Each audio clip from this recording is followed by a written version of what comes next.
மதிமுகம் நேயர்களுக்கு வணக்கம். நான் இசை. நேர்முகம் நிகழ்ச்சியில் நம்மோட அரசியல் விமர்சகர் மற்றும் பேராசிரியர் மஞ்சுளா அவர்கள் இணைந்திருக்கிறார். பேசலாம். கடைசியா ஒரு பிரச்சாரம் பண்ணார் பாருங்க, அது மாஸ். விசிலுக்கு ஓட்டு போடாட்டி நான் சாப்பிட மாட்டேன், நான் தூங்க மாட்டேன், நான் சரியா படிக்க மாட்டேன், நான் கையை கிழிச்சுப்பேன். அப்போ ஒரு கிண்டர் ஜாயோடைய வேல்யூவும் ஒரு ஓட்டோட வேல்யூவும் ஒன்று தான் போல இருக்கு.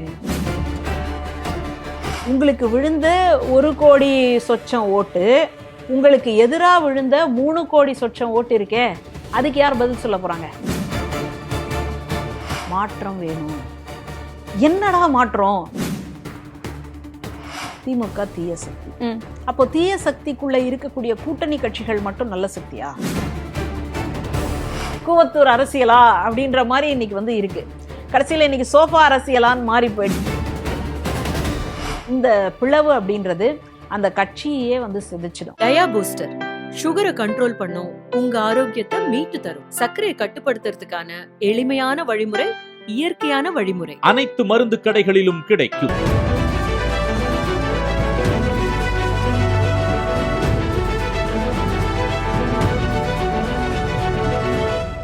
வணக்கம் மேம். வணக்கம். நேர்முகம் நிகழ்ச்சியில் சந்தித்ததுல ரொம்ப மகிழ்ச்சி. புது ஆட்சி மாற்றம் அப்படின்னு சொல்லி தாவைக்காவை நம்ம மக்கள் எல்லாருமே தேர்ந்தெடுத்து இன்னைக்கு 10 நாள் முடிஞ்சிருக்கு. இந்த 10 நாள்ல பல ஃபேக்ட் செக் தான் நம்ம அதிகமாக பார்த்துட்டு இருக்கோம். பல பொய்கள் பரப்பப்பட்டிருக்குன்னு சொல்லி ஹிந்துவில் ஒரு வீடியோவை வெளியிடுறாங்க. அந்த வீடியோவை எடுத்து முன்னாள் முதலமைச்சர் ஸ்டாலின் அவர்கள் மேற்கோள் காட்டி பேசுறாங்க. இதை விட முக்கியமா பாஜகவோட ஐடி விங் தலைவர் அமித் மால்வியா அவரு கூட அதை மென்ஷன் பண்ணி ஒரு பதிவு ஒன்று போட்டிருக்காரு.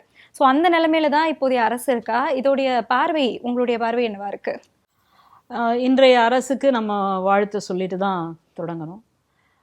கட்சி தொடங்கி ஒரு 5 வருஷம் கூட ஆகலை, அதுக்குள்ளே ஒரு பிரம்மாண்ட வெற்றி அப்படின்னு. ஆனால் பொதுவாக ஒரு தேர்தல் முடிச்சுட்டு முடிவுகள் வருது அப்படின்னா என்ன நினைப்போம்?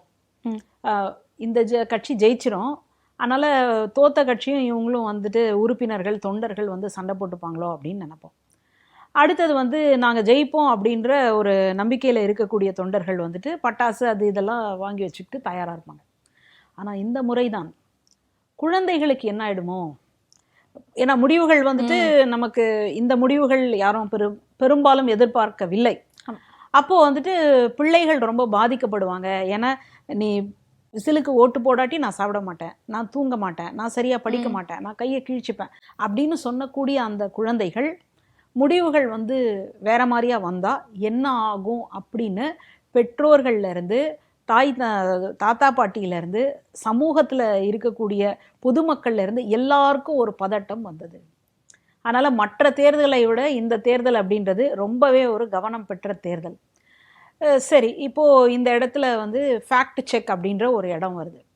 என்னங்க, ஆட்சி அமைச்சு இன்னும் 1 மாதம் கூட ஆகலை. அப்படி இருக்கும்போது ஏன் அதுக்குள்ளே நீங்கள் பாட்டுக்கு போயிட்டு இதை பண்ணுறேன் அதை பண்ணுறேன்னு ஏன் செய்கிறீங்க அப்படின்னு ஒரு கேள்வி இருக்குது. ஒரு சாமானியனாக இருக்கும் இல்லையா? ஏன்னா 108 ஜெயிச்சதுக்கு அப்புறமா ஆட்சி அமைக்க முடியல அப்படின்ன உடனே நாங்கள் போராட்டத்தில் போக போகிறோம் அப்படின்னு சொல்லி மக்கள்லாம் திரண்டு இருந்தக்கூடிய காட்சியை நம்ம பார்த்தோம். இப்போ இந்த சூழலில் என்னங்க, ஒரு வாய்ப்பு கொடுங்கன்னு சொன்னோம், வாய்ப்பு கொடுத்தாச்சு, கொஞ்ச நாள் காத்துட்டு இருக்கக்கூடாதா? அதுக்குள்ளே என்னங்க உங்களுக்கு அவசரம் அப்படின்னு கேட்கக்கூடிய மக்களும் இருக்கிறாங்க. இப்போ இதுக்கு நடுவில் தான் என்ன வருது அப்படின்னா, எங்கள் தலைவர் ஆட்சியில் வந்த உடனே எத்தனை டாஸ்மாக் கடைகளை மூடினார் தெரியுமா? அப்புறம் பெண்களுக்கான சிங்கப்பெண் அப்படின்ற ஒரு பாதுகாப்பு முன்னெடுப்பு எடுத்திருக்கார் தெரியுமா? அடுத்தது இரவோடு இரவாக வன்முறை செய்யக்கூடிய ரவுடிகளை எல்லாம் பிடிச்சிட்டார் தெரியுமா அப்படின்னு சொல்கிறாங்க. இப்போ தான் நம்ம கூர்ந்து பார்க்கணும். அப்போ இத்தனை வருஷமாக ஆட்சி பண்ணவங்க இது எல்லாத்தையும் தவற விட்டுட்டாங்க. அதனால்தான் சட்டம் ஒழுங்கு மிகப்பெரிய ஒரு பிரச்சனையாக வெடிச்சுது அப்படின்னு பார்க்குறோம். ஆனால் முன்னாடி இருக்கக்கூடிய வரலாறை எடுத்து பார்த்தா யார் யார் ஆட்சிக்கு வராங்களோ அவங்க வந்த சமயத்தில் பள்ளிக்கூடம் பக்கத்தில், மருத்துவமனைகள் பக்கத்தில் இருக்கக்கூடிய மதுக்கடைகளை மூடுவது அப்படின்றது காலம் காலமாக நடந்துட்டு இருக்கிறது. ஆனால் இந்த முறைதான் அப்படின்னு சொல்கிறத நம்ம எப்படி புரிஞ்சுக்கிறதுனே தெரியல. அப்போ யாரோ வேணும்ட்டே திட்டமிட்டு இந்த நரேட்டிவை செட் பண்ணுறாங்க அப்படின்னு தான் நான் புரிஞ்சுக்கிறேன். அடுத்தது இந்த சிங்கப்பெண் அப்படின்றது கூட ஏற்கனவே இருந்த ஒரு திட்டத்துக்கு வந்து பெயர் மாற்றம் செஞ்சுருக்காங்க அப்படின்னு சொல்கிறாங்க. அப்போ இந்த சூழலில் தான் இப்போ நீங்கள் வந்து ஃபேக்ட் செக் அப்படின்றத வந்து கேட்குறீங்க அப்படின்னு நான் புரிஞ்சுக்கிறேன். அதனால் இந்த அரசுக்கு இன்னும் நம்ம நேரம் கொடுக்கணும். பெருந்தலைவர் காமராஜர் கூட ஆட்சி மாறினப்போ, திமுக ஆட்சி வந்தப்போ எல்லாம் கூட ஒரு 6 மாதம் காத்திருப்போம் அந்த மாதிரிலாம் சொன்னார். இவர் ஸ்டாலின் அவர்களும் வந்து அதைத்தான் சொல்கிறாரு. நம்ம ஏன் அதுக்குள்ளே வந்து தலையை விடணும் அப்படின்னு சொன்னால், மற்ற விஷயங்களுக்கு தான், அரசியல் சார்ந்த விஷயங்களுக்கு தான் 6 மாதம்.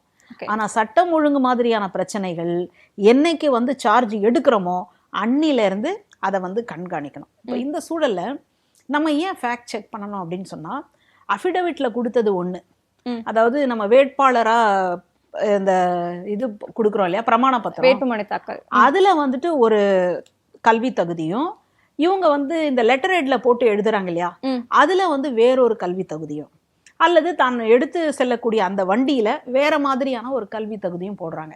10வது முடிச்சிருக்கிறவர் பட்டப்படிப்பு முடித்ததாக, ஜேர்னலிசம் முடித்தவரெல்லாம் பிடெக், அதாவது பொறியியல் சார்ந்த படிப்பு முடித்ததாக போடுறது அப்படின்றது சரியாக இருக்குமா?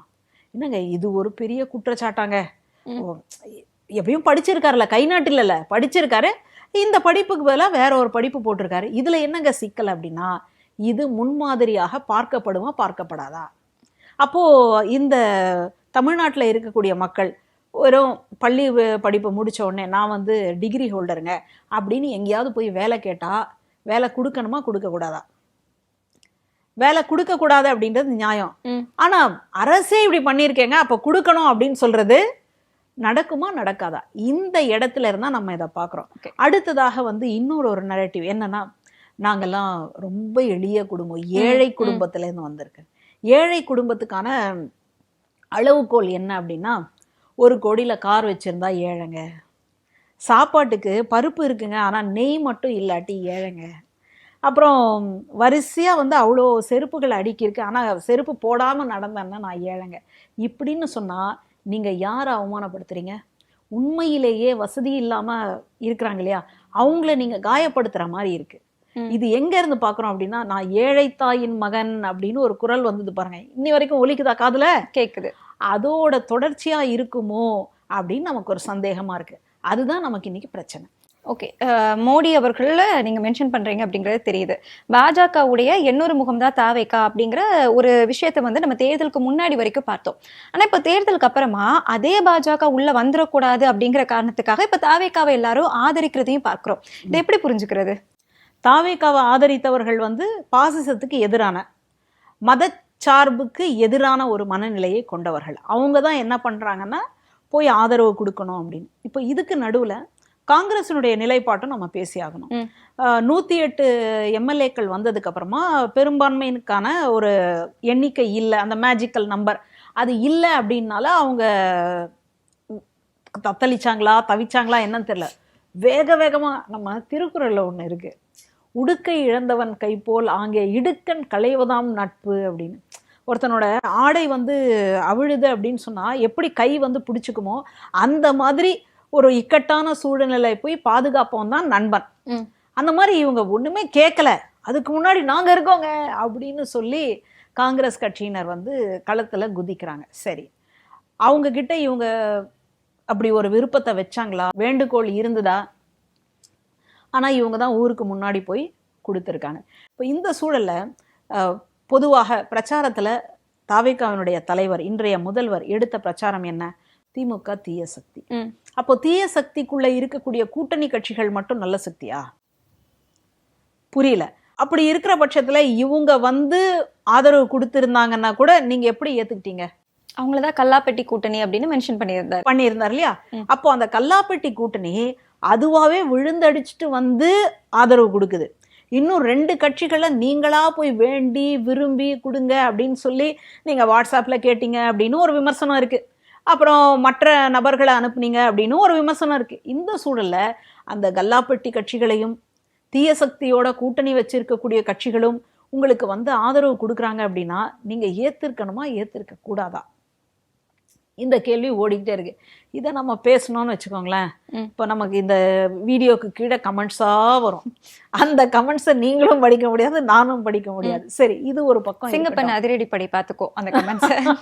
சரி, இந்த சூழல்ல தான் இந்த கூட்டணியை, அதாவது இந்த போய் ஆதரவு கொடுத்ததை நம்ம பார்க்குறோம். ஏன் இவங்க வந்துட்டு ஆதரவு கொடுக்குறாங்க? இப்போ காங்கிரஸ் வந்து தானாக போய் கொடுத்துட்டாங்க, அது வேற. திமுகவினுடைய தலைவரே கம்யூனிஸ்ட் போன்ற கட்சிகள், கம்யூனிஸ்ட் விசிகாவுக்கு வந்து ஆதரவு கொடுங்கன்னு சொன்னதனுடைய பின்னணி என்ன அப்படின்னு பார்த்தீங்கன்னா, இங்கே வந்து ஆளுநர் ஆட்சி அமைந்து விடக்கூடாது. ஆளுநர் ஆட்சி வந்தால் இவருக்கு என்ன பிரச்சனை, எல்லாருக்குமே தானே அது அப்படின்னு கேட்டால், ஆளுநருக்கும் பிஜேபிக்கும் வேற முகம் கிடையாது, ரெண்டுத்துக்கும் ஒரே முகம்தான். அதனால தான் நம்ம வந்துட்டு இவ்வளோ பதட்டப்படுறோம். ஏன் பாஜகவினுடைய முகம் வந்தால் என்ன பிரச்சனை, பாஜகவினர் வந்தால் என்ன பிரச்சனை அப்படின்னா, தமிழுக்கு யார் முக்கியத்துவம் கொடுப்பதில்லையோ அவர்கள்தான் பாஜக. நம்ம கீழடியில் மிகச்சிறந்த ஒரு ஆராய்ச்சி பண்ணி அந்த ஆராய்ச்சியினுடைய முடிவுகளை வெளியிடுங்கன்னு சொல்கிறோம், இது வரைக்கும் வெளியிடலை. நம்ம வந்துட்டு மெட்ரோ திட்டங்கள் வந்து மதுரைக்கும் கோயம்புத்தூருக்கும் வேணும் அப்படின்னு சொல்கிறோம், அதை பற்றி அதிமுகவை ஆட்சியில் உட்கார வச்சா நாங்கள் கொடுப்போம், இப்போ எப்படி கொடுப்பீங்கன்னு தெரியல. இந்த மாதிரியான பல்வேறு சிக்கல்கள். அடுத்ததா வெள்ளத்துல தத்தளிக்கும் பொழுதும் எந்த விதமான நிதி உதவியும் கொடுக்காம இருக்கக்கூடிய ஒரு இடம். இப்படியான ஒரு சூழல்ல தான் இன்னைக்கு 3வது மொழிக் கொள்கை அப்படின்னு ஒரு திணிப்பு வந்து நடக்க போகுது. அதுக்கு இன்றைய அரசு என்ன செய்யும் அப்படின்றது தெரியல. இந்த சூழல்ல தான் நமக்கு வந்து பாஜகவினரை, அவர்களுடைய சித்தாந்தத்தை நம்ம ரொம்ப எச்சரிக்கையோட பார்க்க வேண்டிய ஒரு சூழல்ல இருக்கிறோம். அதனால தான் திமுகவினுடைய தலைவர், நீங்க போயிட்டு ஆதரவு கொடுத்து அந்த ஆட்சியை வந்து நிலைக்க வைங்க, இல்ல மறு தேர்தல் வரலாமே. மறு தேர்தல் பாஜகவினர், அதாவது பாஜகவினர்னு சொல்லக்கூடாது, தேர்தல் ஆணையம் வைக்குமா? ஏன்னா பாஜக வேற இல்லை, தேர்தல் ஆணையம் வேற இல்லை அப்படின்ற மாதிரியான சூழலாம் இன்னைக்கு இருக்கே அப்படின்றது ஒரு வருத்தப்பட வேண்டிய உண்மை. அந்த சூழல்ல அடுத்த தேர்தல் அப்படின்றது வைக்குமா? அந்த அடுத்த தேர்தல் வர்ற வரைக்கும் ஆளுநருடைய ஆட்சி இருக்கும். அந்த ஆட்சிக்குள்ள என்னென்ன நடக்குமோ அப்படின்ற ஒரு அச்சத்தின் காரணமாக இது எல்லாமே நடந்திருக்கு அப்படின்னு நான் புரிஞ்சுக்கிறேன். ஆனால் தாவேகா என்ன மாதிரியான விமர்சனங்களை எல்லாம் திமுக மீதும் திமுகவினுடைய கூட்டணி கட்சி மீதும் வச்சுதோ, கடைசியில இன்னைக்கு எங்க போய் நிக்குது? நான் யாரை சொன்னனோ அங்கேயே, நம்ம வாழ்க்கையில வந்து சொல்லுவாங்க இல்லையா, நான் யாரை வெறுத்தனோ அவங்களோடையே என் வாழ்க்கை போகுது அப்படின்ற மாதிரி இன்னைக்கு அந்த கட்டத்துல உங்களை கொண்டு வந்து நிறுத்தியிருக்காங்க.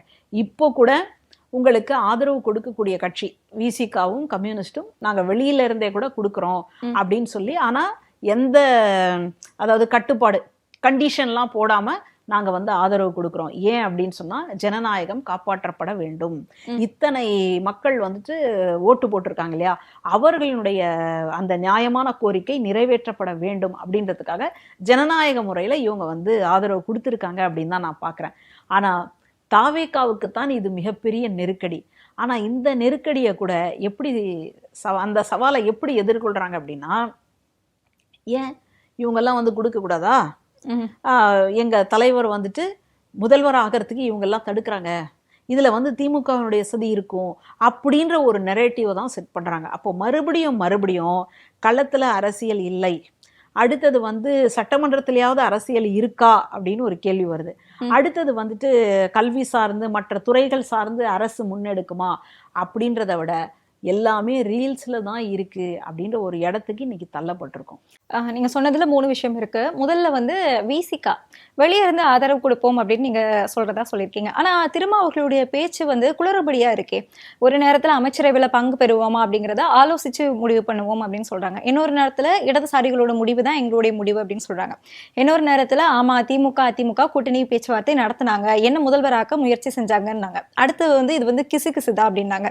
இதுக்கு முன்னாடியே சிபிஎம்மோட பேபி அவர்கள் கூட இதே கருத்தை சொல்லிட்டு அப்புறமா வதந்தி அப்படின்னு சொன்னாங்க. இது எல்லாம் எப்படி புரிஞ்சுக்கிறது? அதாவது எதை சொன்னாலும் மக்கள் வந்து நம்புறதுக்கு தயாரா இருக்கிறாங்க அப்படின்றத இவங்க சோதிச்சு பார்க்குறாங்க. ஏன்னா நீங்க என்ன மாதிரியான நெரேட்டிவை கொடுங்களேன். இப்போ 108 சட்டமன்ற உறுப்பினர்களை வென்ற தாவேகா இன்னும் ஆட்சிக்கு வராததுக்கு காரணம் திமுக தான் அப்படின்னு ஒரு நரேட்டிவ் செட் பண்றாங்க. அதை கூட ஆன்னு பார்க்கறதுக்கு மக்கள் தயாரா இருக்கிறாங்க இல்லையா. இந்த சூழல்ல தான் அப்போ நம்ம என்ன சொன்னாலும் அதுக்கு உடனடியாக அடுத்த கொஞ்ச நேரத்துல ஒரு மாற்று சொல்லிக்கலாம் அப்படின்ற ஒரு நிலைக்கு இன்னைக்கு அரசியல் வந்து தள்ளப்பட்டுடுச்சோ அப்படின்னு நான் பார்க்குறேன். விசிகாவை பொறுத்த வரைக்கும் திருமா ஐயா வந்துட்டு ரொம்ப முதிர்ச்சியான ஒரு தலைவர். அவர் வந்துட்டு எடுத்தோம் கவித்தோம் அப்படின்னு பேசுறதே கிடையாது. இன்னைக்கு வந்து இவங்களை நம்ம ஏற்றி சொல்லிட்டு நாளைக்கு வந்துட்டு இறக்கி விடுறது, அந்த மாதிரியான ஒரு நிலைப்பாடு இல்லை. எதுலேயும் வந்து ஒரு கவனத்தோட நிதானத்தோடு அணுகக்கூடியவர். ஆனால் அவரையே வந்து ஆட்டம் காண வைக்கிற மாதிரி. நான் ஏன் இதை இந்த அளவுக்கு வந்து சொல்கிறேன் அப்படின்னா உறுதியோடு, விக்கிரவாண்டி மாநாட்டின் பொழுதே தாவேகாவினுடைய தலைவர் ஒரு ஆஃபர் கொடுத்தாரு. சரியான ஆஃபர் அது. நம்மளை நம்பி வருவாங்க இல்லையா, அவங்களுக்கு ஆட்சியிலையும் பங்கு கொடுக்கணும், அதிகாரத்திலையும் பங்கு கொடுக்கணும்னு சொன்னார். அந்த நேரத்தில் திருமா அவர்கள் எடுத்த அந்த முடிவு என்ன?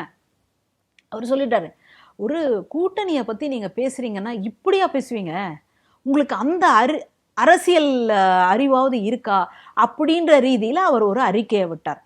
அந்த இடத்துல இருந்து இன்னைக்கு திருமா அவர்களுடைய இடத்த நினச்சி பாருங்களேன்.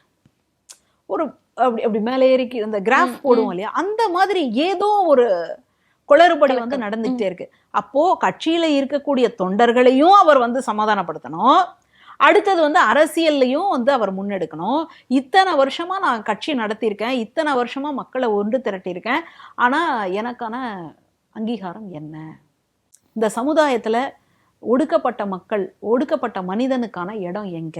போன ஆட்சியில கூட கொடிகள் வந்து வைக்கிறதுல வந்து ஒரு சிக்கல் இருக்கு, கொடியை நடுறதுக்கு காவல்துறையே வந்து அனுமதி தரமாட்டேங்குது, இந்த மாதிரியான பிரச்சனைகள் எல்லாம் பார்த்தோம். அப்போ எங்கேயா இருக்கு அப்படின்ற ஒரு கேள்வி முன்னாடி நிற்குது.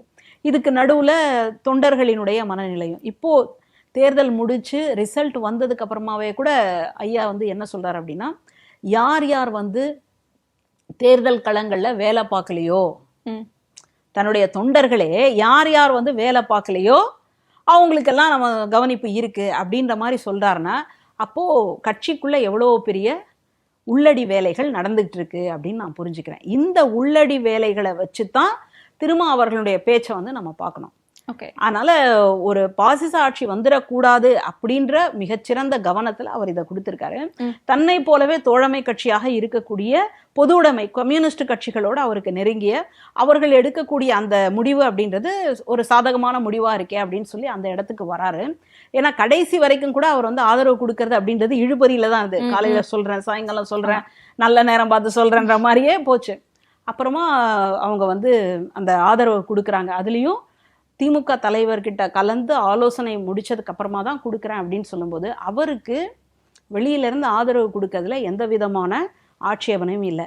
ஆனால் அமைச்சரவைக்குள்ள போகிறது அப்படின்றது அவருக்கு மிகப்பெரிய ஒரு சிக்கலா இருக்கு. ஏன்னா தாவேகாவுக்கு அதிமுகல இருந்து ஆதரவு வந்தால் அப்போ நம்ம என்ன நிலைப்பாடு எடுக்கணும் அப்படின்ற ஒரு இடத்தினால்தான் அந்த ஒரு இருதலைக்குள்ளி எறும்புன்னு சொல்லுவோம் இல்லையா, அப்படியான ஒரு சூழல்ல இருக்கிறாரோன்னு நான் நினைக்கிறேன். ஓகே, நீங்க சொல்லும் போது உள்ளடி வேலைகள் அப்படின்னு சொல்லியிருந்தீங்க. இந்த உள்ளடி வேலைகளை விசிகால இருக்கக்கூடிய பல தொண்டர்கள் வந்து தாவேகாவுக்கு தாவிட்டாங்க அப்படின்னு நம்ம எடுத்துக்கலாமா? விசிகாவினுடைய தொண்டர்கள் வந்து அந்த பக்கம் போயிருக்கலாம், அது நம்ம தெரியல, நடந்திருக்கலாம். ஏன்னா ஒரு கட்சியினுடைய அந்த கவர்ச்சி, ஒரு கட்சியினுடைய முகம், இன்னைக்கு இருக்கக்கூடிய அவங்க வீட்டில் இருக்கக்கூடிய பிள்ளைகள் சொல்லக்கூடிய பேச்சு, இது எல்லாம் கேட்டு கூட அப்படி போறது இப்படி வர்றது அப்படின்றது வந்து நம்ம யாருமே. அதையும் தாண்டி தலித் வாக்குகள் தான் தாவேகாவுக்கு அதிகமா போயிருக்கு, 30% வாக்குகள் போயிருக்கு அப்படிங்கிற மாதிரி குறிப்பிட்டு இருந்திருக்காங்க. அதாவது கடைசியா ஒரு பிரச்சாரம் நடந்தது இல்லையா, தாவேகாவினுடைய தலைவர் இன்றைய முதல்வர் களத்துக்கு வரல, வரவேண்டிய பிரச்சார கூட்டத்தை எல்லாம் ரத்து பண்ணிட்டாரு, அப்புறம் எதுவுமே வந்து பேசலை, காத்திரமான முன்னெடுப்பு எடுக்கலை அப்படின்லாம் ஒரு விமர்சனம் இருந்தது. அதை தாண்டி அந்த கடைசியாக இப்போது இன்னும் 1 மணி நேரத்தில் பிரச்சாரமே முடிக்கணும் அப்படின்னு சொல்கிறேன், அந்த நேரத்தில் வந்து கடைசியாக ஒரு பிரச்சாரம் பண்ணார் பாருங்க, அது மாஸ். அந்த பிரச்சாரத்தில் தான் அதிமுகவை பலமாக தாக்குறாரு. எடப்பாடி அவர்களை வந்து 10 தோல்வி 11 தோல்வி அப்படின்னு சொல்லி அப்போதான் வந்து தாக்குறாரு. ஏன்னா அதுக்கப்புறம் உடனடியாக பதில் கொடுக்கவும் முடியாது, ஏன்னா பிரச்சாரம் முடியுது, ஓயணும். அடுத்ததாக வந்து நம்ம குட்டி நண்பாஸ் நண்பீஸ் அவங்க கிட்ட வந்து நீங்கள் எப்படி வந்து ஒரு கிண்டர் ஜாய்க்கு ஆட முடியும்? எனக்கு என்ன தோணுச்சுன்னா, அப்போது ஒரு கிண்டர் ஜாயோடைய வேல்யூவும் ஒரு ஓட்டோட வேல்யூவும் ஒன்று தான் போல இருக்கு. ஒரு 50 ரூபாவோ என்னமோ கொடுத்தா கிண்டர் ஜாய் கிடைக்க போதுங்க, அப்போ ஓட்டுக்கும் ஒரு 50 ரூபா கொடுத்தா கிடைச்சிடும் போல இருக்கு அப்படின்னு எனக்கு தோணிடுச்சு. ஏன்னா அவர் தானே சொல்கிறாரு, அந்த கிண்டர் ஜாய்க்கும் சாக்லேட்டுக்கும் எப்படி நீங்கள் அடம் பிடிச்சி வாங்கிப்பீங்களோ அந்த மாதிரி வீட்டில் இருக்கக்கூடிய உங்களுடைய அப்பா அம்மா தாத்தா பாட்டி பெரியவங்க அவங்கள எல்லாரையும் விசிலுக்கு போடுற வரைக்கும் விடாதீங்க அப்படின்னு சொல்லி சொன்னார் பாருங்க. அந்த பிரச்சாரம் இருக்கு பாருங்களேன், அது ரொம்ப முக்கியமான ஒரு பிரச்சாரமாக மாறிடுச்சு. அப்போ வீட்டில் இருக்கக்கூடிய அந்த சிறுவர்கள், சிறுமிகள், இளைஞர்களுக்கு வந்து மாற்றம் வேணும். ஏன் மாற்றம் வேணும்? ஏன்னா அவங்களுக்கு இதுக்கு முன்னாடி இருந்த வரலாறு தெரியவில்லை. இதுக்கு முன்னாடி என்ன மாதிரியான வரலாறு இருந்தது, இதுக்கு முன்னாடி ஹோட்டல்களில் உணவகத்தில் எல்லாரும் சாப்பிட முடிஞ்சுதா? இல்லை, உயர் சாதியினர், ஆதிக்க சாதியினர் மட்டும்தான் உள்ளே போய் சாப்பிட முடியும், மற்றவங்களுக்கெல்லாம் சாப்பாடே கிடையாது, அந்த மாதிரி உணவுமே இல்லை. பேருந்து இன்னைக்கு நம்ம எல்லாரும் ஏறி போகிறோம். பெண்களுக்கு வந்து விடியல் பேருந்துலாம் வந்தாச்சு. அப்போ இன்னைக்கு எல்லாரும் ஏறி போகிற பேருந்தில் முன்னாடி அந்த மாதிரியான சூழல் இருந்தானா? இல்லை. அப்போ அதை வந்துட்டு பொதுத்துறையாக மாற்றியது யார் அப்படின்னா கலைஞர் போட்ட கையெழுத்து. இந்த வரலாறு இந்த பிள்ளைகளுக்கு தெரியுமா? இது சொல்லிக் கொடுக்க வேண்டிய இடத்துல இருந்து திராவிட கட்சிகள் தவறிட்டு அப்படின்னு எடுத்துக்கலாமா? இதை ஒட்டுமொத்தமாக திராவிட கட்சிகள் மீதே நம்ம போட்டுற முடியுமா? நான் என்ன கேட்குறேன், இப்போ திராவிட சித்தாந்தம் அப்படின்றத ஒவ்வொரு வீட்லேயும் எத்தனை வீட்டில் வந்து சொல்லி கொடுத்துருப்பாங்க? திராவிடம்னு சொன்னாலே என்ன? கடவுள் மறுப்பு. கடவுள் மறுப்பு தான் திராவிடமா? இல்லையே. கடவுள் மறுப்பை தாண்டி எதுக்கு கடவுள் மறுப்புக்கு தந்தை பெரியார் வராரு? அதுதானே மிகப்பெரிய ஒரு எண்ண ஓட்டம். ஏன் வராரு அப்படின்னு சொன்னா, சாதியை வந்துட்டு நீக்க முடியலையே, அந்த சாதியும் கடவுளும் ஒரே கயிற்றுல கட்டி வச்சிருக்காங்க, அந்த கயிற்றை அறுக்க முடியலையே அப்படின்னால்தான் கடவுளே இல்லை அப்படின்ற இடத்துக்கு வரார். நீங்க கடவுள் இல்லை அப்படின்றத சொல்றீங்களே தவிர சாதி இந்த மாதிரி இருந்ததேன்னு சொல்லியிருக்கீங்களா? இப்போ யாருடைய தவறு? ஒட்டுமொத்தமாக சமுதாயத்தினுடைய தவறு அது. அப்போ இன்னைக்கு வந்துட்டு நாங்க ஆண்ட பரம்பரை, நாங்க வந்து இப்படி இருந்தோம், நாங்க வந்து அப்படி இருந்தோம். இன்னைக்கு இடஒதுக்கீடு வழியாக எத்தனை பேர் வந்து முன்னுக்கு வந்திருக்கிறாங்க. அவங்க எல்லாம் ஒரு நிமிஷம் யோசிச்சு பார்க்கணும் இல்லையா? அவங்க வந்து தங்கள் வீட்டுல சொல்லி இருக்கணும் இல்லையா? இது ஒரு பக்கம் இருக்கு. அதனால ஒட்டுமொத்தமாக இதை வந்து திராவிட கட்சிகள் மீதே போடுவது என்பது சரியான அரசியலாக இருக்கு. அதாவது அந்த பாசிங் த பால் இருக்கு பாருங்க, நம்ம கையை விட்டு போயிட்டா போதும்னா அந்த மாதிரியான ஒரு வேலை தான் இது. எத்தனை வீடுகள்ல பெரியாருடைய சித்தாந்தங்களை சொல்லி கொடுத்துருப்பீங்க? பெரியார அந்த போட்டோவை பார்த்தாலே அலறானே. ஒரு உயிரற்ற ஒரு சிலைங்க, அவர் இறந்து எத்தனையோ வருஷம் ஆயிடுச்சு. ஆனா அந்த சிலையை பார்த்து இன்னைக்கு ஒருத்தனுக்கு கட்டு கட்டு கட்டு கட்டு கட்டுன்னு நடுங்குதுன்னா அப்ப என்ன அர்த்தம்? அப்படியான சித்தாந்தத்தை, அந்த சிலையே உங்களுக்கு நடுக்கம்னா அவருடைய சித்தாந்தத்தை நீங்க வீட்டுல சொல்லி கொடுத்துருப்பீங்களா? அப்போ இது மிகப்பெரிய தவறு. இது நான் நல்லா அனுபவிச்சுட்டு இப்போ நீங்களும் நானும் படிச்சிருக்கிறதுக்கே இந்த சமுதாயத்துல பெண்களுக்கு படிப்பு இருக்குன்னு சொன்னதுனால்தான். இல்லாட்டி எனக்கு அறிவு இருக்குன்றனால நான் படிக்கல, உங்களுக்கு வசதி இருக்கிறன்றனால நீங்க படிக்கல. அப்போ சமுதாயத்துல ஒரு அமைப்பு வருது இல்லையா? அந்த அமைப்பை கொண்டு வந்தது யார்? இதையெல்லாம் சொல்லி கொடுக்கணும் இல்லையா? இன்னைக்கு வந்துட்டு இந்த திருவிதாங்கூர் இந்த மாதிரியான பகுதிகளில் ஒடுக்கப்பட்ட சமூகத்தை சார்ந்த பெண்களுக்கு மேலாடை அணிவதற்கே உரிமை இல்லை. அதுக்குதான் தோல் சீலை போராட்டம்னு ஒன்று நடந்தது. அது உங்களுக்கு தெரியுமா? அப்போ எவ்வளோ இருக்கு. உயர் சாதின்னா இந்த உணவை தான் சாப்பிடுவாங்க, கீழ் சாதி அப்படின்னு சொன்னா இந்த உணவை தான் சாப்பிடுவாங்க. இன்னைக்கு நம்ம மில்லெட்ஸ் அப்படின்னு கொண்டு வந்திருக்கோம். அதெல்லாம் யார் ஒரு காலத்துல சாப்பிட்டுட்டு இருந்தாங்க அப்படின்றத பார்க்கணும். அவங்களெல்லாம் என்னவா நடத்துனாங்க அப்படின்றத எல்லாத்தையும் பார்க்கணும். இந்த வரலாறு தெரியாதனால மாற்றம் வேணும். என்னடா மாற்றம்? இப்போ நல்லா இருந்ததுங்க பேண்ட்டு, அப்படிதான் வித்துட்டே இருந்தாங்க. திடீர்னு பார்த்தா அங்கங்க வந்து கிழிச்சி ஒட்டு போட்டு தச்சு வச்சுனாங்க. அதுதான் மாற்றம், அதுதான் ஃபேஷன் அப்படின்னு போனான். அது ஆடைக்கு வேணா சரியா இருக்கலாம், ஆனா அரசியலுக்கு என்ன? நம்ம இன்னைக்கு இருக்கக்கூடிய அரசை வந்து குறைச்சி சொல்லலை, இல்லை வேண்டாம் அப்படின்லாம் சொல்லலை. இந்த அரசு திராவிட சித்தாந்தம் அல்லது சமூக நீதி சார்ந்து இயங்கணும் அப்படின்றதான் நம்முடைய ஒரு எண்ணம். அதனால மாற்றம் வேணும் அப்படின்னு சொல்லிட்டு இவங்க கொண்டு வந்திருக்கிறாங்க இல்லையா? அந்த இளம் சமுதாயத்தினரிடையே ரீல்ஸ் போன அளவுக்கு களத்துல நின்ன தலைவர்கள் உள்ள இறங்கல அப்படின்றதான் வேதனையான விஷயம். இல்லை, இப்போ ரீல்ஸ் போன அளவுக்கு அப்படின்னு நீங்களும் மென்ஷன் பண்றீங்க. உதயநிதி ஸ்டாலின் அவர்கள் சட்டசபையில் பேசும்போது அதே வார்த்தையை சொல்றாரு. ஸ்டாலின் அவர்கள் வந்து ஒரு கல்யாண வீட்டில் சிறப்பு பேச்சு கொடுக்கும்போது அவருமே வந்து இன்ஸ்டாகிராம் தான் காரணம் அப்படின்னு சொல்றாரு. இது மட்டும்தான் காரணமா? இவங்க மேல இருக்கக்கூடிய ஒரு அதிருப்தி வந்து காரணம் இல்லை அப்படின்னு நினைக்கிறீங்களா? சரி, அதிருப்தி காரணம் அப்படின்னு சொன்னா இந்நேரம் வந்துட்டு தாவேகா 234ல் 233 நின்று இருக்காங்க. குறைந்தபட்சம் 220 ஜெயிச்சிருக்கணும் இல்லையா? இவங்க மேல திமுக மேல அதிருப்தி, அதிமுகவில் நம்பிக்கையின்மை, நாத்தாக்காவை பற்றி நாங்கள் கவனிக்கலை, இன்னும் மற்ற வந்திருக்கக்கூடிய வேல்முருகன் அவர்களினுடைய கட்சியை சார்ந்து அதான் கூட்டணியோடு நிற்கிறாங்க இல்லையா? அவங்களுக்கும் எங்களுக்கு மேலே விருப்பம் இல்லை, சசிகலா அம்மையார் ராமதாஸ் அவர்கள் மேலேயும் எங்களுக்கு பெருசாக மதிப்பில்லை அப்படின்னா 220வது வந்திருக்கணும். ஏன் வரல? அப்போது உங்களுக்கு விழுந்த 1 கோடி சொச்சம் ஓட்டு, உங்களுக்கு எதிராக விழுந்த 3 கோடி சொச்சம் ஓட்டு இருக்கே, அதுக்கு யார் பதில் சொல்ல போகிறாங்க? அதனால் இதெல்லாம் ஒரு நரேட்டிவ்ங்க. திமுக மீது ஒரு மிகப்பெரிய அதிருப்தி இருந்தது. அதிருப்தி இருந்ததுன்னா கொளத்தூர்ல தேர்தல் முடிவு வந்ததுக்கு அப்புறமா, தான் தோற்றுவிட்டோம்னு தெரிஞ்சதுக்கு அப்புறமா ஸ்டாலின் அவர்கள் அங்க போகும்பொழுது மக்கள் ஏன் அழுகணும்? என்ன காரணத்துக்காக அழுகணும்? யாருக்காவது அழுவு வருமா? சும்மாவே அழுவீங்களா? இன்னைக்கெல்லாம் படத்துல கூட கிளிசரின் போட்டாதான் அழுவு வருது. ஆனா அந்த இடத்துல மக்கள் ஸ்டாலின் அவர்களை பார்த்த உடனே கட கட கட கடன்னு கண்ணீர் விடுறாங்க அப்படின்னு சொன்னா என்ன அர்த்தம்? அதனால இவங்க வேணும்ட்டே வந்துட்டு திமுகவின் மீது அதிருப்தி. திமுகவின் மீது அதிருப்தி இருக்கா? இருக்கு. ஆமா, தூய்மை பணியாளர்களை அவங்க நடத்தின விதம் சரியில்லை. அப்புறம் அரசு ஊழியர்களுக்கு சில கோரிக்கைகள் வந்து நிறைவேற்றப்படலை. ஓய்வூதிய திட்டத்தை வந்துட்டு வேற மாதிரியா நிறைவேற்றிருக்காங்க, இருக்கு. ஆனா இது ஒண்ணு மட்டுமே காரணமா? சட்டம் ஒழுங்கு சரியில்லைன்னாங்க. இப்போ சட்டம் ஒழுங்கு சீராயிடுச்சா? மற்ற அரசியல் நகர்வுகளுக்கு வேணா 6 மாசம் டைம் கொடுக்கலாங்க.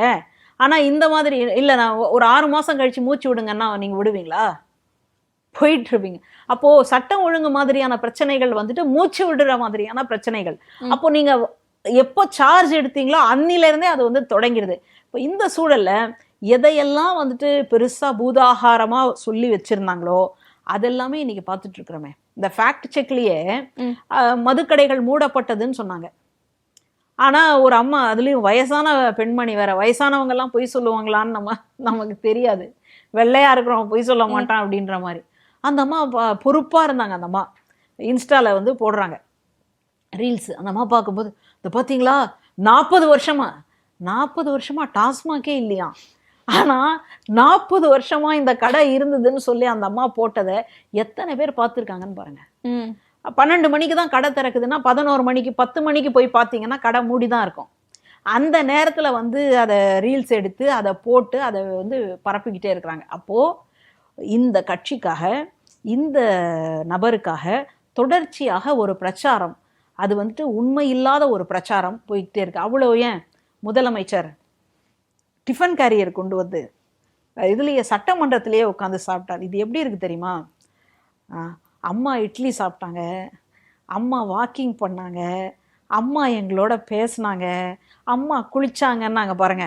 கடைசியில் என்ன ஆச்சுன்னு நம்ம பார்த்தோம். அந்த மாதிரி முதல்வர் வந்து இதில் டிஃபன் கேரியர் எடுத்துகிட்டு வந்து சாப்பிட்டார்.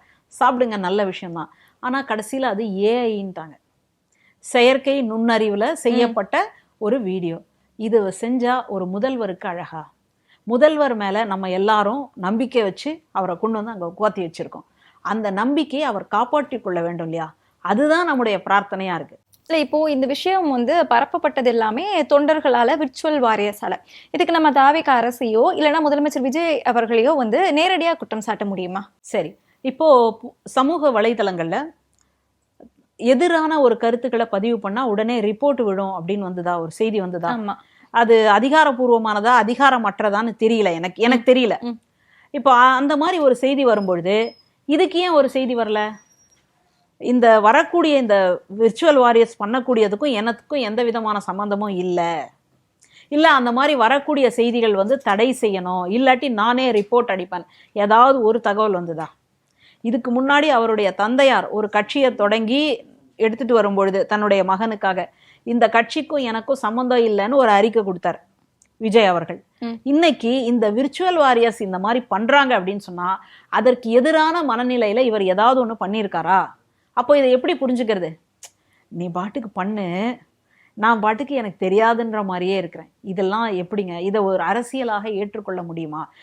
பண்ணுறது எல்லாமே இவங்களுக்காக பண்ணும் பொழுது இவங்களுடைய நாலேஜில் இல்லாமல் பண்ணுவாங்களா? இவங்களுடைய அறிவுக்கு வந்திருக்காதா? அது அப்படி வந்ததுக்கு அப்புறமா கூட நடக்கட்டும் அப்படின்னு சொன்னால் இதை எப்படி பார்க்கறதுன்னு தான் எனக்கு புரியல. இப்போ நீங்க சொன்ன மாதிரி முதலமைச்சரோட அமைதி அப்படிங்கிறது இந்த ஒரு விஷயத்துல மட்டும் இல்ல, இந்த 10 நாள்ல எடுத்துக்கிட்டாலே அமைதியா தான் இருக்கிறார். எந்த ஒரு விஷயத்துக்குமே அவர் குரல் கொடுக்கல, பதிலா கூட இருக்கிறவங்க தான் வந்து செய்தியாளர்கள் கூட சந்திச்சுட்டு இருக்காங்க. இந்த அமைதியை எப்படி பாக்குறீங்க? அதாவது ஏதாவது ஒரு நேரத்துல வந்து அமைதியா இருக்கணும் அப்படின்னு முன்னாடி சொல்லியிருந்தார் இல்லையா, அதுக்காக அமைதியா இருக்காரான்னு தெரியல. அப்போ இப்போ உங்களுக்கு தெரிஞ்சு போச்சு பாருங்க. இது நாள் வரைக்கும் அவர் பேசுனதுக்கு பின்னாடி, இது நாள் வரைக்கும் அவர் அறிக்கை கொடுத்ததுக்கு பின்னாடி யாரோ ஒருத்தங்க எழுதி கொடுத்து அவர் அதை நல்லா கண்ணாடி முன்னாடி நின்று அதை சொல்லி பழகி பார்த்து மனப்பாடம் பண்ணி சொன்னாரோ அப்படின்னு ஒரு சந்தேகம் வருது. இயல்பு தானே. ஏன் இந்த நேரத்தில் இன்னும் கேட்டால், அன்னைக்கு சட்டமன்றத்தில் ஏதோ ஒரு பிரச்சனை, அதாவது குதிரை பேரம் பற்றி சொல்லும் பொழுது, அந்த சோஃபா அரசியலை பற்றி சொல்லும் பொழுது, அப்போல்லாம் வந்துட்டு ஒன்றும் அதுக்கான எதிர்வினையெல்லாம் ஒன்றுமே சொல்லலை. அப்புறமா வீட்டுக்கு போயிட்டு அங்கேருந்து வந்து ட்விட்டர் போடுறாரு அப்படின்னு சொன்னால் அதை எப்படி பார்க்கறது? அப்போ வீட்டுக்கு போனதுக்கு அப்புறமா வந்த அந்த சிந்தனை இங்கே இருக்கிற வரைக்கும் வரலையா? வீட்டுக்கு போனதுக்கு அப்புறமா அப்போ என்ன நடந்தது? யாராவது எழுதி கொடுத்துருப்பாங்களா?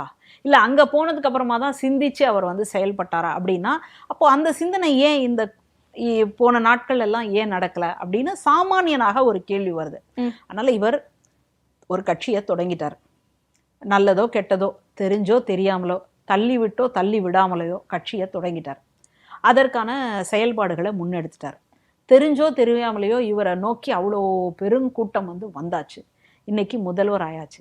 இதுக்கப்புறமாவது அரசியல்னா என்ன, அரசியலில் எப்படி செயல்படணும், அரசியலுக்கு என்னெல்லாம் வந்து தகுதிகள், அதை எப்படி நம்ம வளர்த்துக்கணும், இந்த மாதிரியான பயிற்சியை நோக்கி, இந்த மாதிரியான செயல்பாடுகளை நோக்கி அவருடைய நடத்தை திரும்ப வேண்டும்.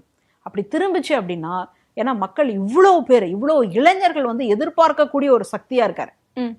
மதச்சார்பற்ற நிலையில இருக்கிற வரைக்கும் நம்ம ஆதரவு தான் கொடுத்தே தான் ஆகணும். ஆதரவு கொடுக்குறோம். இப்போ திமுக மதச்சார்பற்ற நிலையில இருக்கு. ஒருவேளை திமுக மதச்சார்போடு கை கோத்துக்கும் அப்படின்னு சொன்னா எதிர்க்கக்கூடிய நபர்கள் நம்மளா தான் இருப்போம். அதனால மக்களுக்கான ஒரு அரசியலை, மக்களுக்கான ஒரு அரசாக மாற வேண்டும். அதை நோக்கி அவருடைய பயணம் இருக்கணும் அப்படின்றதான் நம்முடைய வேண்டுகோளா இருக்கு. அதனால இந்த மௌனம் என்பது சரியான மௌனமா இருக்காது. காதல்ல வேணா சொல்லலாம், உன் மௌனம் அழகு அப்படின்னு சொல்லிட்டு. ஆனா காதல்லையே கூட சண்டை போட்டப்போ நீ மௌனமா இருந்தா 1000 முறை நீ என்னை திட்டினாலும் தாங்குவேன், ஆனால் இந்த மௌனத்தை மட்டும் சூடிக்கொள்ளாதே, அது என்னை கொன்று விடுகிறதுன்னு எழுதுறாங்க. அப்போ மௌனம் என்பது சரியான ஒரு எதிர்ப்பு அரசியல் கிடையாது, இல்லை சரியான ஒரு அரசியல் கிடையாது. எந்த இடத்துல பேசணுமோ அந்த இடத்துல பேசித்தான் ஆக வேண்டும். அப்போ இவருக்கு பதிலாக மற்றவங்க பேசுகிறாங்க அப்படின்னு சொன்னால் அப்போ இவர் பேச மாட்டாரா? அப்போ இவருக்கு பேச தெரியாதா? அப்போ இவருக்கு அந்த மாதிரி சிந்தனை இல்லையா அப்படின்ற ஒரு கேள்வி இவரை தேர்ந்தெடுத்து உட்கார வச்சிருக்காங்க இல்லையா, அவங்களுக்கு இன்னைக்கு தோன்றி இருக்கு. பாஜகவுக்குமே இந்த முறை போன முறையை விட வாக்குகள் கம்மி இல்லையா? ஆமா, எனக்கு ஒரு கண்ணு போனாலும் எதிராளிக்கு 2 கண்ணு போயிடணும். இந்த பழமொழி கேள்விப்பட்டிருக்கீங்களா? அந்த மாதிரி நான் இப்போ வேணா பின்னடைவில் இருக்கலாம், அடுத்த தடவை நான் வந்துக்கலாம். அப்போ நான் வர்றதுக்கு எதெல்லாம் தடையா இருக்கு, அந்த தடையெல்லாம் நான் ஒன்னொன்னா கட்டுன்னு கட் பண்ணிக்கிட்டே வரேன். அப்படி பார்க்கும் பொழுது அதிமுகவினுடைய செல்வாக்கு மிக அதிகம். கிராமப்புறங்கள்ல எல்லாம் அந்த ரெட்டை இல்லைன்னு சொன்னீங்கன்னா அவ்வளோ மகிழ்ச்சி. அவங்களுக்கெல்லாம் யாராவது வள்ளல் தன்மையோட ஒரு 100 ரூபாய் கொடுக்குறாங்க, 500 ரூபாய் கொடுக்குறாங்கன்னா வாழ்க எம்ஜிஆர்னுவாங்க. எம்ஜிஆர் என்னைக்கோ போயிட்டாரு, ஆனா ஆமா வாழ்க எம்ஜிஆர்னுவாங்க. ஏன்னா எம்ஜிஆர் அவர்களை பொறுத்த வரைக்கும் அவர் பொன்மன செம்மல், அவர் ஒரு வள்ளல். சாப்பிடாதவங்களை பார்த்தாருன்னா உடனடியாக எடுத்து தானம் செய்யக்கூடியவர். அவர் வந்து நடிகராக இருந்த காலத்திலேயே இந்த தெருவோரங்களில் விற்பாங்க இல்லையா பழம், அந்த மாதிரிலாம், அதையெல்லாம் அப்படியே எவ்வளோ வச்சுருக்காங்களோ அப்படியே விலை கொடுத்து வாங்கிட்டு வரான், பேரம் கூட பேச மாட்டாராம். அந்த அளவுக்கு ஒரு வள்ளல் தன்மையோட ஒரு சாதாரண தொழிலாளி, இந்த மாதிரி வியாபாரம் செய்யக்கூடியவர்களுக்கெல்லாம் அந்த அளவுக்கு வந்து ஆதரவோடு இருக்கக்கூடியவர். அவர்களுக்கெல்லாம் கிராமப்புறங்களில் மிகப்பெரிய வரவேற்பு உண்டு, ஆதரவு உண்டு. அதை வந்து உடைக்கணும்னா நம்ம அதிமுகவோட சேர்ந்துட்டோம். நம்ம சேர்ந்தாலே முடிஞ்ச மாதிரி தான் வச்சுக்கோங்களேன். ஏன்னா ஆமை பூந்த வீடு விளங்காதுன்ற மாதிரி. அதுக்கப்புறமா நம்ம வந்துட்டு அடுத்த கட்டத்துக்கு வரணும் அப்படின்னா, நம்ம போனால் கூட, நமக்கு ஒரு கண்ணு போனால் கூட அதிமுக 2 கண்ணா போகட்டும் அப்படின்னால அதை செய்யலையோ அப்படின்னும் பரவலாக ஒரு பேச்சு அரசியல் வட்டாரத்துல இருக்கு. 2 கண்ணு வந்து இப்போ 2ஆ பிரிஞ்சுதான் இருக்கு. எஸ்பி வேலுமணி தலைமையில ஒன்றும், எடப்பாடி பழனிசாமி தலைமையில ஒன்றும். இவங்க வந்து அமைச்சரவை வேணும் அப்படிங்கிற ஒரு காரணத்துக்காக தான் இந்த பிரிவே வந்து ஏற்பட்டிருக்கு. ஆனா அது வந்து ஆதவர்ஜுனா இருக்கு இல்லை அப்படிங்கிறத சொல்லாம ஒரு மாதிரியான ஒரு ஆன்சரை தான் கொடுத்துருக்காங்க. இப்போ அதிமுகவுடைய நிலைமையை நீங்க எப்படி பாக்குறீங்க? அதிமுகவில் பார்த்தீங்கன்னா எடப்பாடி அவர்களுக்கு ஒரே நோக்கம்தான். எடப்பாடி பழனிசாமி ஆகிய நான் அஇஅதிமுகவினுடைய பொதுச் செயலாளர், அவ்வளோதான். அந்த பதவிக்கு எந்த விதமான பங்கமும் வந்துடக்கூடாது. அந்த பதவியை நான் காப்பாற்றிக்கிட்டேன்னா அப்புறம் வருங்காலத்தில் நான் கட்சியை காப்பாற்றிக்கலாம் அப்படின்னு நினைக்கிறார். ஆனால் உண்மை என்ன? கட்சி காப்பாற்றினால்தான் அந்த தனிநபரை காப்பாற்ற முடியும். அவர் வந்து தன்னை தக்க வச்சுக்கிறேன் அப்படின்னால கட்சியை இந்த அளவுக்கு காவு கொடுத்துட்டார். நாடாளுமன்ற தேர்தலின் பொழுதே இந்த மணிக்கெல்லாம் என்ன பண்ணாங்கன்னா, பாஜகவோட சேர்ந்தா இந்நேரம் நம்ம வந்து ஜெயிச்சிருப்போம் அப்படின்லாம் பேசினாங்க தான். இப்போ அப்பவே வந்து அதிருப்தி அப்படின்றது உருவாயிடுச்சு. அதுக்கப்புறமா என்ன பண்ணார், என்ன மாயமோ என்ன மந்திரமோ தெரியல, அமைதியா இருந்தாங்க. ஒருவேளை பாஜக ஏதாவது மந்திரிச்சு அமிச்சாங்களா, இல்லை இவர் ஏதாவது வைட்டமின் பாக்களை கொடுத்தாரா என்னன்னு நமக்கு தெரியல. அதனால அவங்க வந்து அமைதி காத்தாங்க. இப்போ இந்த சூழல்ல எதிர்கட்சியாகவும் இல்லை, எதுக்குமே இல்லை அப்படின்னு முடிஞ்சதுக்கு அப்புறமா குறைந்தபட்சம் நம்ம ஆதரவு கொடுத்தாவது அதுக்குள்ள நுழைஞ்சிடலாமான்னு. இது எடப்பாடி அவர்களுக்கு இதுல என்ன பிரச்சனை? அவரும் போய் கூட சேர்ந்து கொடுத்துருக்கலாமே அப்படின்னு கேட்டா, அவரை ஏதோ கூப்பிடவே இல்லை, அவரை கேட்கவே இல்லை அப்படின்னு ஒரு சலசலப்பா இருக்கு. ஆனா எடப்பாடி பழனிசாமி தான் நிராகரிச்சிட்டாரு அப்படின்னு சி வி சண்முகமுமே சொல்லியிருக்காரு. இவரு நிராகரிச்சிட்டாரு, அவரு நிராகரிச்சிட்டாருன்னு மாறி மாறி சொல்லிக்கிறாங்க. அப்போ அதுலயும் வேற பாண்டிச்சேரியில வேற கொண்டு போய் வச்சு இந்த அடை காக்குற மாதிரி அத்தனை எம்எல்ஏக்களையும் வந்து அடை காத்து வச்சு, அப்புறம் அந்த அடை காக்க முடியாம அதுல இருந்து ஒண்ணு வெடிச்சு கிளம்பி சி வி சண்முகம் அவர்கள் வந்தார்கள் அப்படின்லாம் சொல்லி அவங்க வீட்டுக்கு தான் சோஃபாவே போச்சு அப்படின்லாம் சொல்லி இன்னைக்கு இருக்கு. அப்போ இதை வச்சு பார்க்கும் பொழுது இவங்க யாருக்குமே மக்கள் அப்படின்ற ஒரு எண்ணமே இல்லை. எனக்கு ஆட்சி இருக்கா, எனக்கு பதவி இருக்கா, நான் சம்பாதிக்கணுமா அப்படின்ற ஒரு ரீதியில தான் செயல்படுறாங்க அப்படின்றது இன்னைக்கு வெட்ட வெளிச்சமா தெரிஞ்சு போச்சு. ஏன்னா கடைசியா தாவேகாவினுடைய தலைவர் பிரச்சாரத்தின் பொழுது அதிமுகவை மிகப்பெரிய விமர்சனத்துக்கு உள்ளாக்குறார். அப்படி இருந்தும் கூட நாங்க அவங்களுக்கு வாலண்டியரா போய் வண்டியில ஏறுறதுன்னுவாங்க இல்லையா, அந்த மாதிரி போய் நாங்க வந்து ஆதரவு கொடுக்குறோம் அப்படின்றதுக்காக தாய் கழகத்தையே விட்டுட்டு வராங்க அப்படின்னா இது எப்படி புரிஞ்சுக்கிறதுன்னு தெரியல. அப்போ இவங்களுக்கு கட்சி முக்கியமா அல்லது ஆட்சி முக்கியமா? இதை பார்க்கக்கூடிய மக்கள் புரிஞ்சுக்க மாட்டாங்க. நீங்க யாரு, உங்களோட நிறம் என்ன, அப்போ நீங்க எங்க இருந்தாலும் ஒரு ஆட்சியும் அதிகாரம் கிடைச்சிட்டா போதுமா, அப்போ நீங்க மக்களுக்காக எதுவுமே பேச மாட்டீங்களா, இந்த தமிழ்நாடுனுடைய நலன் உங்க கருத்திலேயே இருக்காதா அப்படின்றத புரிஞ்சுக்க மாட்டாங்க. இப்போ ஒரு கட்சியை அந்த கட்சிக்குள்ள இருக்கக்கூடிய ஒற்றுமை தான் தாங்கி நிற்கும். அந்த கட்சிக்குள்ள ஒற்றுமை இல்லைன்னா கஷ்டம். இப்போ திமுக கூட்டணியிலேயே கூட அடிக்கடி ஒரு சலசலப்பு வந்துட்டே இருந்தது. அது வந்து பொது சமூகத்துல ஒரு அதிர்வலையை ஏற்படுச்சு. ஒரு என்னடா அவங்களுக்குள்ளேயே ஒத்துமையா இல்லை, நம்ம யாருக்குடா போய் போடுறது அப்படின்ற ஒரு நிலைப்பாடு இருந்தது. புதுசா வந்த கட்சிக்கு போயிட்டு 2 இலக்கத்துல 10 சீட்டு கொடுக்குறாங்க, ஏற்கனவே இருந்தவங்களுக்கெல்லாம் நாமத்தை போட்டு விடுறாங்க அப்படின்ற மாதிரி எல்லாம் பேசிக்கிட்டாங்க. அப்போ ஒரு கட்சியினுடைய பலம் அப்படின்றது அங்க இருக்கக்கூடிய ஒற்றுமை தான். அந்த ஒற்றுமை இன்னைக்கு இந்த அளவுக்கு கேள்விக்குறியா இருக்குன்னா ரொம்ப கஷ்டம். ஏன்னா எப்பெல்லாம் தலைவர் வந்துட்டு ஒரு தடுமாற்றத்துக்கு வராரோ அப்பெல்லாம் கட்சி வந்து பிளவுபடும். ஓகே, உதாரணத்துக்கு எம்ஜிஆர் அவர்களுடைய மறைவுக்கு பிறகே கட்சி 2 ஜா கட்சி ஜே கட்சி, ஜானகி அம்மையார் தலைமையில ஜெயலலிதா அம்மையார் தலைமையிலன்னு. அப்புறம் ஜெயலலிதா அம்மையார் மறைவுக்கு பிறகு யார்கிட்ட போறது, 2ஆம் கட்ட தலைவர்கள் இருக்கிறாங்களான்னு கேட்டா இல்லை. அந்தம்மா அப்படியான ஒரு இதை உருவாக்கவே இல்லை. ஏன்னா அதெல்லாம் தனக்கு வந்து எதிராக திரும்பிச்சுன்னா என்ன பண்றது? அப்போ இந்த சூழல்ல யார் அடுத்ததாக வர முடியும்? ஆட்சியில தான் இருக்காங்க, முதலமைச்சர் இறந்துட்டாங்க, அப்போ யார் அடுத்ததாக வர்றது அப்படின்னு பார்த்தா சசிகலா அம்மையார் நோக்கி வந்தது. ஆனா சசிகலா அம்மையார் மீது ஊழல் குற்றச்சாட்டப்பட்டு குற்றம் வந்து நிரூபிக்கப்பட்டு ஜெயிலுக்கு போக வேண்டிய ஒரு சூழல். அப்போ யாரு? இதுக்கு முன்னாடி ஏற்கனவே பன்னீர்செல்வம் ஐயா அவர்கள் வந்து முதலமைச்சரா இருந்திருக்காரு, பேசாம அவர்கிட்டயே கொடுத்துட்டு போகலாமே அப்படின்னு சொன்னா அது நடக்கல. கூவத்தூர்ல நடந்த அந்த கோளாறு இருக்கு பாருங்களேன், இன்னைக்கு வரைக்கும் கூவத்தூர் ஒரு உதாரணம். கூவத்தூர் அரசியலா அப்படின்ற மாதிரி இன்னைக்கு வந்து இருக்கு.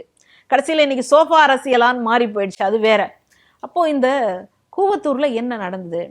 பொதுவா அஇஅதிமுகவை பொறுத்த வரைக்கும் 10 மாவட்ட செயலாளர்கள் ஒரே பேரை சொன்னாங்கன்னா, முன்மொழிஞ்சாங்கன்னா, இன்னொரு 10 மாவட்ட செயலாளர்கள் அதே பேரை வழிமொழிஞ்சாங்கன்னா அவங்க தான் பொதுச் செயலாளர். அந்த மாதிரியான சூழல்ல யார் இருக்காங்க? அதுக்கு வந்துட்டு அந்த 10 பேரை நீங்க வாங்கணும், இன்னொரு 10 பேரை வாங்கணும். அதுக்கு வைட்டமின் சி அதிகமா இருக்கக்கூடிய நபர் யாருன்னு பார்த்தாங்க. அதுல பன்னீர்செல்வம் ஐயா வரல போல இருக்கு, செங்கோட்டையன் ஐயா வரல போல இருக்கு. அவர் வேற சொன்னாரே, ஆமா எனக்கு பெட்டி இல்லாத காரணத்தால என்னால அங்க வந்து முடியல அப்படின்ட்டு. ஆனா ஸ்மார்ட் மூவ் எடுத்து இப்ப அமைச்சர் ஆகிட்டாரு. வாழ்க்கை எங்கே வேணாலும் கொண்டு போய் நிறுத்தும் அப்படின்றதுக்கு ஒரு மிகச்சிறந்த உதாரணம். அப்போது இவர் பார்த்தீங்க அப்படின்னு சொன்னால் எடப்பாடி பழனிசாமி அவர்கள் நல்ல யாரை எப்படி கவனிக்கணுமோ, யாரை எப்படி பார்த்துக்கணுமோ, யாருக்கு எந்த மொழியில் பேசணுமோ அந்த மொழியில் பேசி இன்றைக்கி வந்துட்டார். அப்போ இவர் வந்ததுக்கு அப்புறமா கூட இவர் என்ன மொழியில் பேசினாரோ அது எத்தனை நாளைக்கு தாங்கியிருக்கோம்? அடுத்ததாக ஒரு வெற்றியை, அடுத்ததாக ஒரு அதிகாரத்தை, அடுத்ததாக ஒரு மிகப்பெரிய பதவியை அடைஞ்சிருந்தா ஸ்மூத்தாக போயிருக்கும். அது அடையாத வரை அதிமுகவை பொறுத்த வரைக்கும் தலைவர் அப்படின்ற ஒரு கவர்ச்சி பிம்பம் ரொம்ப இருக்கு. அப்போ அதற்கு பாதிப்பு இல்லாம பார்த்துக்கணும். அதுல எடப்பாடி அவர்கள் தவற விட்டதை நான் பார்க்கிறேன். ஏன் அவர் தவற விட்டார், ஏன் அவரால் முடியல அப்படின்னா தோல்விகள் தான் அவருடைய இந்த இடத்த தீர்மானிச்சிருக்கு அப்படின்னு நான் நினைக்கிறேன். அதனால இந்த பிளவு அப்படின்றது அந்த கட்சியே சிதைச்சிடும். இப்போ இவர்கள் இந்த அதிமுகவினுடைய சட்டமன்ற உறுப்பினர்கள் போய் ஆதரவு கொடுத்தாங்கன்னா அது செல்லுபடி ஆகுமா ஆகாதா? ஏன்னா ஒரு கட்சியிலேருந்து இன்னொரு கட்சிக்கு ஆதரவு கொடுக்குறாங்க அப்படின்னா 3% இருக்கணும். அப்படி அந்த நம்பர்ஸும் வரல, அந்த மேஜிக்கல் நம்பரும் வரல, அந்த மேஜிக்கல் நம்பரும் வரல. அப்படி இருக்கக்கூடிய சூழல்ல அஇஅதிமுகவினுடைய பொதுச் செயலாளர் அவர் ஏதாவது ஒரு வழக்கு தொடுத்தார் அப்படின்னு சொன்னா என்ன நடக்கும் அப்படின்றது தெரியல. இது எல்லாமே ஸ்பீக்கர் அவருடைய கைகளில் தான் இருக்கு. அவர் எப்படியும் அதிமுகல இருந்தா வெளியில வந்திருக்காரு, அதனால ஆண்டவனுக்கு தான் தெரியும் அப்படின்ற மாதிரி போயிட்டு இருக்கு. இதுதான் இங்க இருக்கக்கூடிய மிக மோசமான ஒரு நிலை. எது நடந்தாலும் கட்சிக்காக நிக்கணும் அப்படின்றது தான் ஒரு சரியான மூவா இருக்கும். அடுத்தடுத்த அரசியல் தளங்கள்ல உங்களை நிக்க வைக்கிறது நிச்சயமாக கொள்கையாகத்தான் இருக்கும். ஒன்னொன்னா மாறி மாறி போயிட்டு இருந்தா அப்படியான ஒரு சூழலை அடையவே முடியாது. இந்த போக்கு அப்படின்றது அரசியல்ல ஒரு மோசமான ஒரு பார்வையை கொண்டு சேர்க்கும்னு நான் நினைக்கிறேன்.